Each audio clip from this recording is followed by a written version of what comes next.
brand new exclusives every single week, hang out with me on Discord, ask me questions in my Q&As, and help keep this channel alive by supporting The Habit at patreon.com/doseofbuckley. Let's not waste any time today, I'll just make you mad at me in the first 10 seconds of the video. I've never liked Linkin Park, and I think I have a theory about why that is. A hybrid theory, it was right there, I'm so sorry. As we talked about in my 2010s Nostalgia is Here video, many people tend to lock in their musical preferences in their early to mid-teens.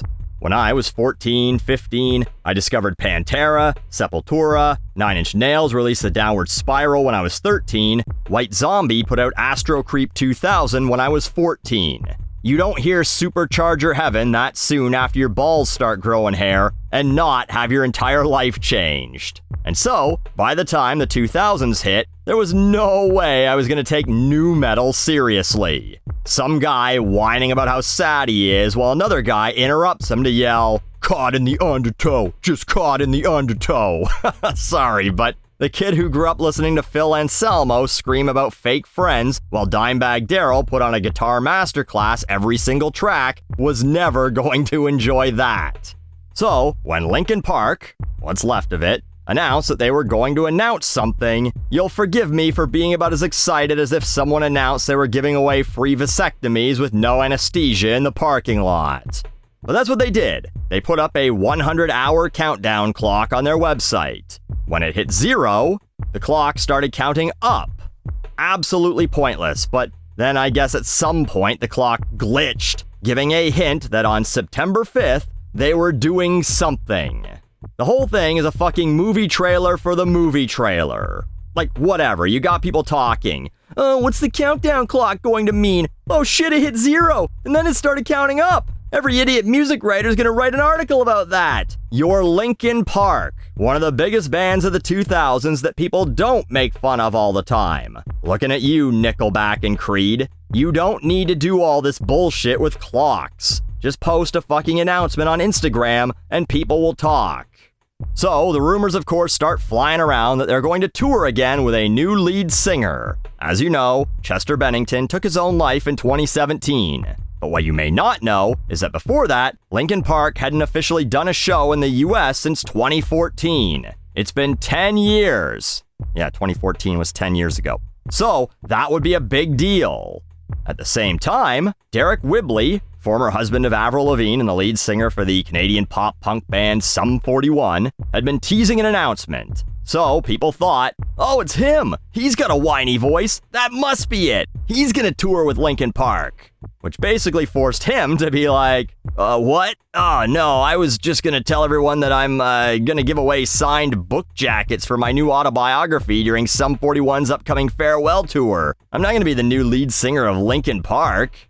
But Linkin Park does indeed debut a new lead singer. A woman! Uh-oh! By the name of Emily Armstrong, who fronts a band called Dead Sarah. Honestly, I thought this was kind of a smart idea, at first. By getting a female singer, A, you avoid direct comparisons to Chester Bennington, which in the eyes of Linkin Park fans, no guy's gonna live up to. And B, you get the internet talking. Positively or negatively, or positively about the negativity. In classic terminally online fashion, I saw way more people complaining about the people complaining that she's a woman than I actually saw people complaining that she's a woman. Like, I saw a ton of shit like this. If you think Linkin Park's gone woke, get over yourself. But I didn't actually see anyone claiming they went woke. And my Twitter feed is nothing but people still crying about gay beer and the woke mind virus. So, great. They announced this by live streaming a full 1-hour concert, so you get to hear her right away, instead of them announcing her as the singer and making you spend weeks going, she's gonna be terrible. You get to decide right away that you don't like her. But again, the clocks weren't necessary. This would have sold it. And yeah, she's alright. I don't know, again, I don't really enjoy Linkin Park, and anyone else singing another band's songs always sounds like karaoke to me, but whatever. I'm not the target audience, but the people who are seem to enjoy it. 7 million views, 400,000 likes. Great. So, Linkin Park's back, right?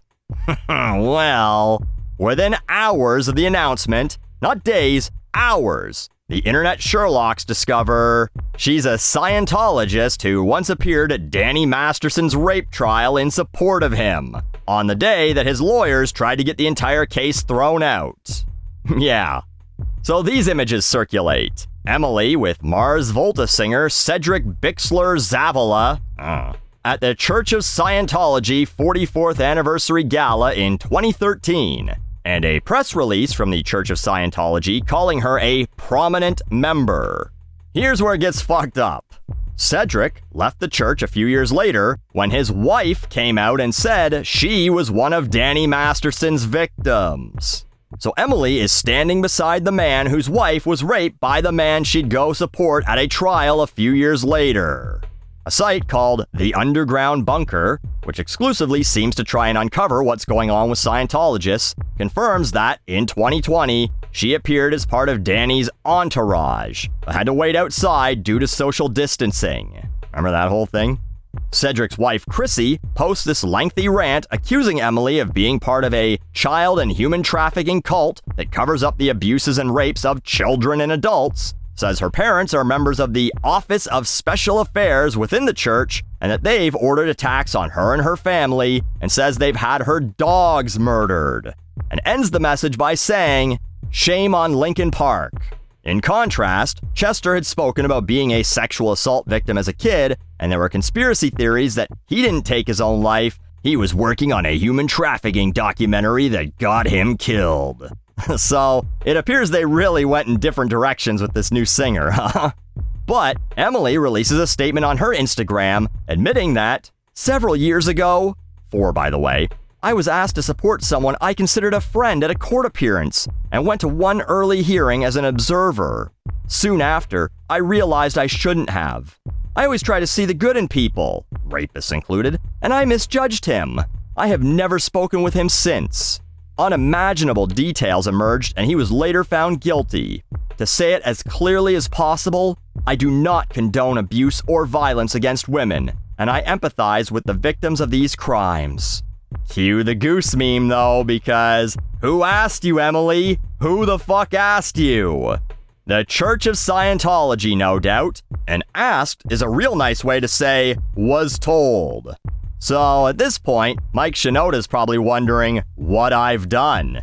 But actually, none of this matters. And this is where I think people need to understand how little impact cancel culture or any shit posted on the internet really has in real life.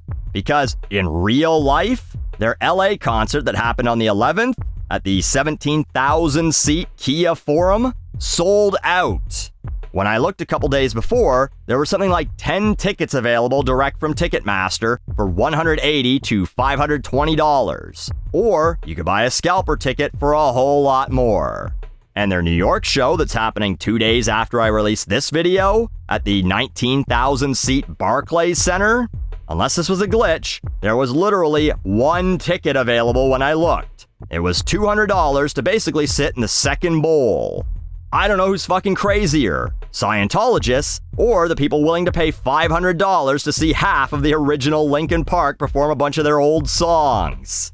Oh yeah, the lead guitarist, Brad, announced that he worked on the new album, but that he's not touring with the band, and their drummer Rob left a while back. The bassist is still there, but the only 2 other original members of Linkin Park are the rapper and the DJ, which, as you know, are the real backbone of any great rock and roll band. Fuck me dry. But no one cares about any of that other shit. They don't, clearly. They're selling out 20,000-seat arenas, while rock bands like the Black Keys have to cancel their arena tour due to low ticket sales and reschedule them in smaller venues. You might think that, with the internet the way it is, it's like living in a castle of glass, that you're always one step closer to the edge, and news like this could cause a new divide. But those of you waiting for the end, this is not the catalyst. You're waiting for a light that never comes. Linkin Park's fans are numb to it. Dig up all the dirt you want about Emily, but in the end, it doesn't even matter. Sorry, I know I do these wordplay endings a lot, One of these days I'll make a real attempt at breaking the habit. Ah, shit!